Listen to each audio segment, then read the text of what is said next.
હું ગુજરાત સરકારને વિનંતી કરું છું કે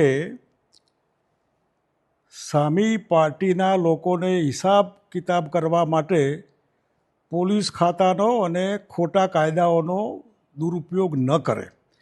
એટલા માટે કે હમણાં તાજેતરમાં રાજકોટમાં જે પીટી જાડેજા સામે પાસાનો કેસ કર્યો, આ પાસા મીસા જેમાં જામીન પણ ન મળે, આ રાજકીય કિન્નાખોરી કહેવાય, હિસાબ કિતાબની વાત કહેવાય.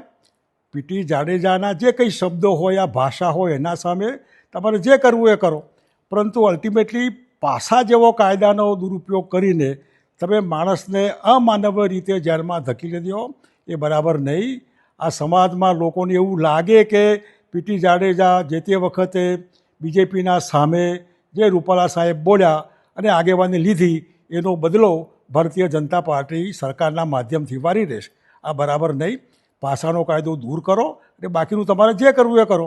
એટલું જ નહીં, ડેડિયાપાડામાં હમણાં ત્યાંના જે ધારાસભ્ય, એને સામેના કાર્યકર્તાની ફેટ પકડી કે જે કંઈ થયું હોય, આ એક સિસ્ટમ છે.